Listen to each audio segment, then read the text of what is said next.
Live at 5, it's offer review, and happy Morgan Le Fay Day. Today, the Scourge Pestilence event starts. I'm sure a lot of people are getting their 3 yellow Morgan Le Fay. Now, I'm going to make a suggestion right here. You will see dark promos here inside of the Elite store, and my suggestion is to not purchase these and wait until after the event is over, because people are going to be awarded red stars. Now, if you buy dark promos here right now, 100 dark promos, once you get awarded your 3-star or your 4-star, you're probably going to refund back to you Elite 4s.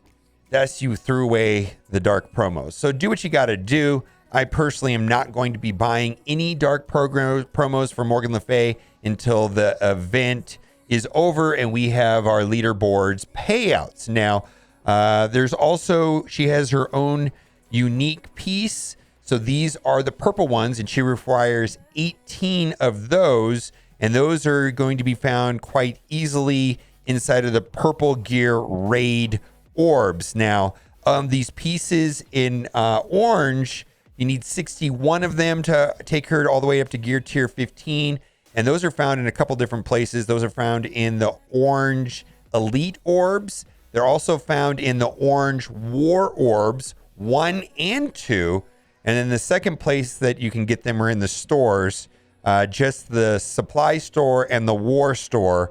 And you're going to need a total of 61 of the oranges. Now, the teals, it requires 18 of them, and those can only be found in the war store and the supply store. That's not entirely true. They've given them away in events, but I'm talking about like non-event ways of getting them. So if you're going into the Scourges, I'm going to be running the Scourges tonight, but my suggestion is to pick a difficulty. And if you find it overly easily, maybe try a higher difficulty. But whenever you get to a difficulty with no Scourges on, but when you get into a difficulty that you just can't beat, then drop down and do the difficulty. And then once you found the difficulty that you're the most comfortable in, and then you start adding Scourges to get a higher number of points. So I'm going to be doing my first walkthrough. I'm going to make an attempt at difficulty 8 and just see how that goes, and we will see. Also, we got to talk about this right here. This was on the post. It says, how about an awkward family photo? And there is the awkward family photo right there. And then Marvel Strike Force responded to this, and they said, it's about to get way more awkward. And so a lot of people are speculating that that is going to be Rachel or Havoc. But they've teased at teams and characters before in the past, and then that never happened. So I don't know if you want to read too much into that. Also, there has to be a way to see your defensive wins after battle. Not so much after a battle, but after the war is over. It's super annoying that once the war is over, you can no longer go back and see anything. You should be able to see the last war, and you can see the defensive log and things like that. It's kind of annoying because this person's comment is that most of his attacks happen right at the end of the war, and if he doesn't look right there, then as soon as the war is over, you can't see anything anymore, and that's kind of garbage if you ask me. How Scopely monitors the leaderboard, and I think this is pretty funny. If you remember, Cerebro a couple days ago said, yes, we will be closely monitoring the leaderboard, and he made a meme saying, we promise monitoring leaderboard. What should we do? Let players report to support, collect statistic, investigate anomalies, and then it says, drop event on Easter and take days off. And he got an Employee of the Month. Now, I went and looked late last night and early this afternoon at the tower leaderboard, and it looked like it had been cleaned up, and the strange accounts were no longer there. And then so the event has just gone live a couple minutes ago, and people are already saying there's weird stuff on the leaderboard already, but I'm going to give it an hour to see how that plays out. Leaderboards are leaderboards, and I really hope that this is in fact true. We will be closely monitoring the leaderboards. And then lastly, let's look at the war store. There's some things that are kind of concerning to me right now. There's an offer right now for Pestilence Orbs, but there is, and they're working on it. So everything was removed there from the carousel. So let's go in game and take a look at that. We'll just start at the top with the Unyielding Orb. But this right here, well, let's just talk about this. Pestilence Orbs. I have no way of making any kind of recommendation on this at all because this orb is not in the store. I've reported that to the developers and hopefully within the hour. So I have no idea if this is worth $20 for these orbs because the contents of the Pestilence Orbs are unknown. There was a reference to the Pestilence Orb initially in the data mine, and I believe that's before they changed their mind to putting red stars in the Elite store, but I think there was at one point there was red stars in the Pestilence Orb according to the data mine, but that may change. Anyways, I don't know what this orb is. It's completely not there. Probably come back tomorrow and watch offer review if you want my review of it. As of right now, I'm not able to give any kind of suggestion on that. Then we've got Unyielding Orb. So this right here is Unyielding Orb Fragments. Who is the character for Unyielding Orb? Is that the event campaign orb? I don't know. Anyways, what else do we have here? We've got 14s. We got 15s. We've got, all right. So this is this is the training orb fragments. Okay. This is the Doctor Strange, Heartless Doctor Strange event campaign orb. And so there is Doctor Strange on the sides, random chance the characters in the middle. If you're just looking for Doctor Strange, it's about 5.4 per shard. I don't value these a lot. I think for me, this is not a good deal at all. I think refreshing the campaign energy 50 times, for 50 cores 4 times a day is a better way to go. And you're better off spending your money on cores and attacking the event that way.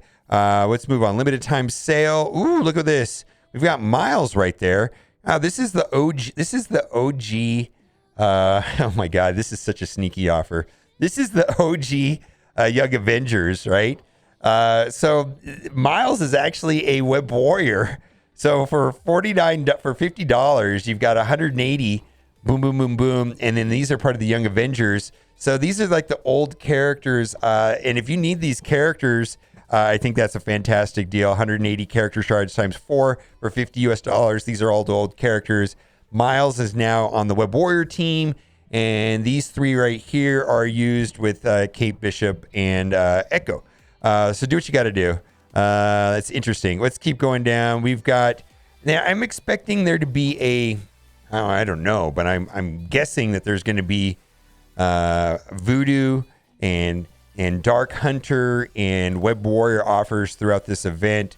I'm speculating that they're going to be very important to getting the highest in the leaderboards. Web Warriors and Dark Hunters seem to be very important because the other nodes, like if you're trying node 1 and 2, which is heroes, you could take a SAC team in and then go in with your real team, which say is Eternals with New Warriors or Eternals with other good hero characters like Kestrel and Silver Surfer. But, you can go in with a SAC team and have them burn all the ultimates and then go in with your normal team. That's a little bit harder to do on nodes 5 and 10 because they only can do Web Warriors and Dark Hunter. And so you really don't have that option to go in with a SAC team on those particular nodes. Not easily anyways. I suppose on the last node you have some flexibility with that. We'll see. We don't know the optimal strategy yet. There'll be tons of videos on that, I'm sure. And then we've got the Sound of Fury. There is Echo. That is outrageous pricing. 50 character shards for $35. Pretty much trash. And there we got Kate Bishop at the same price. Boy, that's just astronomical if you ask me. And then this is a normal offer. These are all normal offers here. And these are all largely not great. So we're just going to scroll past them because I've reviewed them on almost every offer review ever. And I'm just looking for unique or new or unique offers. I don't see anything there today. Only real new offer is this right here, which is confusing to me. Let's toggle over to the free-to-play account and see if there's anything over there. I see. We talked about, there's a Fantastic Four. I think this is fantastic. 150 times 5 for $35. So if you just got Invisible Woman, this will give you a defensive team, and that'll give you an offensive team right there. A lot of people also on offense will use Ultron as well on this team. Anyways, $35 for 150 character types times 5 is quite fantastic. And then we've got a Sinister 6 team where we've got $35 for 150 times 5. Fantastic if that helps you get your Doc Ock team up and running. Largely, even on War, I keep Doc Ock as a standalone character, and I'm not pairing him with the rest of the Sinister Six. But anyways, do what you got to do as well. Let's see. Let's scroll past and see if there's anything else worth of interest, and then we're gonna tackle the event. We're pretty excited about Morgan Le Fay, and I'll make a video about that, showing my first run and kind of explain what I'm going to be doing there. I don't see anything else there of interest. All right, guys, let me know what you think in the comment section. And as always, thanks for watching and keep on gaming.